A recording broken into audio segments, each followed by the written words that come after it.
And by intimacy, I just mean that you know something about them that other people wouldn't know. So you're trusting somebody with something. You let them see that, you know that thing that you carry in your backpack you're not supposed to have. Your real friend has seen that, and you trust that they're not going to say something about it. It can be something as simple as that. It can be something far deeper than that, of course. Okay. And I'd encourage us to think about this, because this is something that's really going to, I think it's going to hit you at some point. I'm not saying that the people who are next to you right now, I know you hear this all the time, they're not your friends, they're just your acquaintances. We make these distinctions, fine. But if they operate as friends, and who cares? As long as they operate as friends, and it's the same kind of thing. But you're going to have to make a decision at some point in your life, like who your friends are and who your friends are not. And it may not be here, it may be 10 years from now. That's fine. But it's a good thing to kind of think about what kind of people do you want to have around you. And it's going to be people that you have things in common with. And by the way, it's also going to be probably some people that you don't have things in common with. Because if you're, I don't know, say you're just like you're this person, and you only surround yourself with people who have everything in common with you, then this is all that you ever stay, like a one-dimensional person. But if you've got a friend who's got some different views from you, and you've got like another friend who's got different views from you, then you can start to see how you become far more multifaceted, far more colorful, you might say, in terms of a personality. You're way different than you would have been than if you just got that one influence. And you can make that decision at some point in your life about which of these things is the person who you really want to be. This one, which means you're going to have people, of course, who have things in common with you, but also people who are very different from you. It's like, if you ask me, like, why is it that we read? There's a lot of reasons that we read, and the ability to read, it's almost too bad that we take it for such granted today, because if you look back to our ancestors, going back 1,000 years ago or so, we weren't writing stuff down very much. I mean, there was writing, of course, but not as much. Or even, heck, go back before writing even. And if you wanted to let somebody know that some plant was dangerous, how did you know?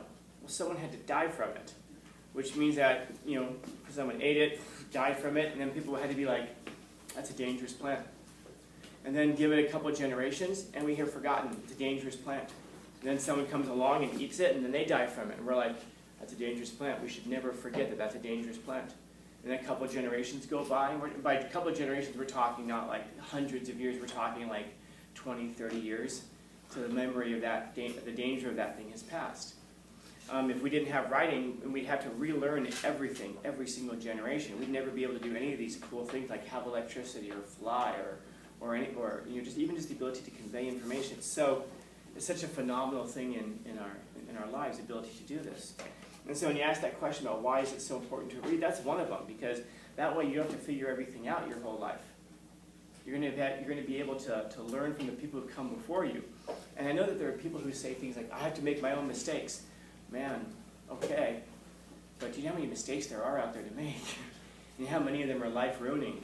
And you know how much of your time, of your life you're going to spend making mistakes? Wouldn't it just be better to learn from the mistakes of others? And I know we might say, well, just because it happens to that one person doesn't mean it's going to happen to me. Yeah, nothing is everything. That is true, nothing is everything. But just play the numbers on it, play the odds on it. Just because there are people who have fallen out of airplanes and have survived. It's pretty damn rare. There are people who've gone parachuting, their parachutes didn't open and they survived. It's really rare.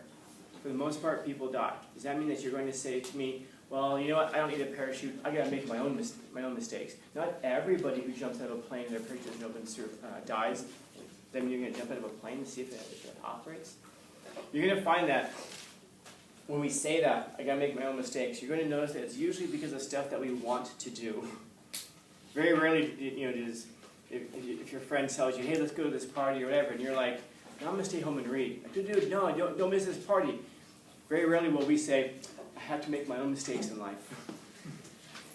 You notice that we go to a church saying, I have to go make my own mistakes in life. It's always for stuff that we want to do, and stuff that we know that we're probably not supposed to do. And yet it gives us a justification for doing it. So one of the values of reading is that we're able to learn from the people who've come before us. But another big one is that it gives you the ability to live through the lives of other people. This guy here, Charles Caleb Colton, I told you he's just written like one significant book that I'm aware of anyway, and a big giant book, and I got just a line or two out of it. But I know this guy's life. I've lived it through the things that he's written. I've lived Nietzsche's life. I've lived Voltaire's life. I've lived hundreds and hundreds of lifetimes from other people who have written down their lives. And if you really get down to it, it's quite phenomenal that there are people who will spend their entire lives researching something, like, for example, how to make ink that goes into a marker, and we never know this person's name. What if that one person hadn't existed, neither would the markers? It's just one little thing that a person can live, a whole 90-year lifetime and pour themselves into entirely just to come up with one little tiny thing that contributes. And that's what all of this world is made of, is little tiny things that have contributed. Somebody who figured out a way to bleach paper. Somebody who figured out a way to make ink that actually sells into paper better. People who figured out how to slice paper. These were all different people who spent lifetimes trying to figure these things out. And you could spend your entire life trying to figure out how to make paper, or you could just take the lesson from the people who have come before us. When you're reading, you're getting the perspectives of other people. That means that you're actually living their lifetimes. You're actually able to like the stuff that we're reading right now from School of Life.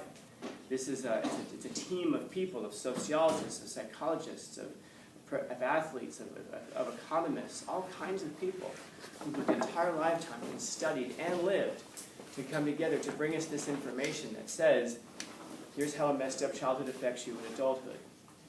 Here's how it is that trauma can be good for you if you're a teenager. And as we're going to see next, here's what trauma is and here's how we can overcome it. Or you can sit back and go, gotta make my own mistakes. And in that process, you're going to be making mistakes for your own life, of course. You'll be making mistakes for all the people that you interact with. Because whatever trauma you carry around with you, you're impacting other people around you as well. Whether you like the idea or not, the fact is that you are a node that's connected to this giant network of a society around you. And so whatever trauma you're carrying around with you, of course, impacts your behavior, and how you behave, of course, impacts everybody around you that you interact with. And then, of course, if you never resolve that and figure it out, then someday you're going to carry that trauma into a family, children and a spouse, and then whatever that is, you're going to pass along. Whatever it is that you're carrying with you is exactly what your kids are going to inherit someday, that you're going to pass along to them. And so it's an interesting thing, I think, about like how many things we do in life that are so demanding, and they're so demanding, and yet we prepare for it so little. It's like when I see like people out here that get into fights. It's like, you've never even learned how to do that, have you?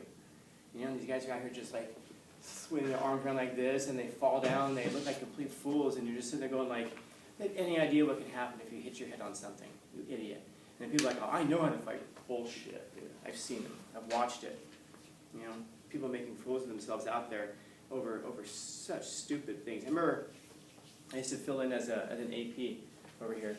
So whenever one of the APs was absent, I'd fill in their spot. I remember this kid came and he got into a fight. And typically what they would do is they would tell me what happened. I'm like, okay, what happened? Then you write it down, and then you give it to them. And after they told me what had happened, I'd always push the paper aside and go, so tell me what really happened. I want to know. I'm not writing this down. I just want to know. This guy told me that one of the fights he got into, this kid got into a fight, and I asked him what it was about. And he said it was about a girl. And I like, tell me about it. So he said it was his girl. And I said, I don't know, man. If she's your girl, then you don't have to fight for her.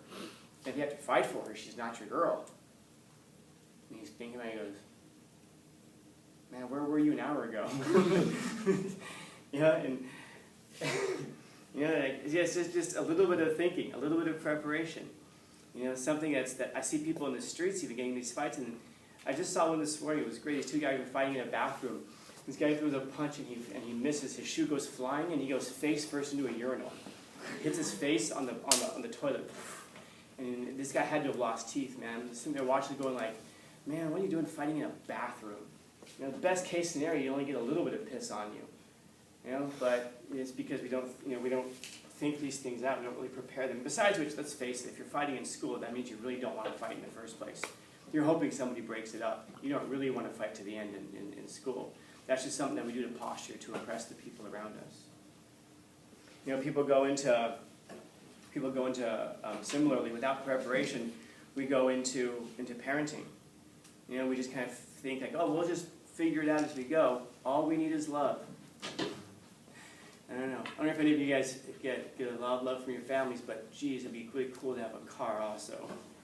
You know, it'd be really cool to have other things as well that you see other people have. It'd be really cool to have worked out our trauma beforehand, rather than just figure, I won't make the same mistakes of the past because I'm special.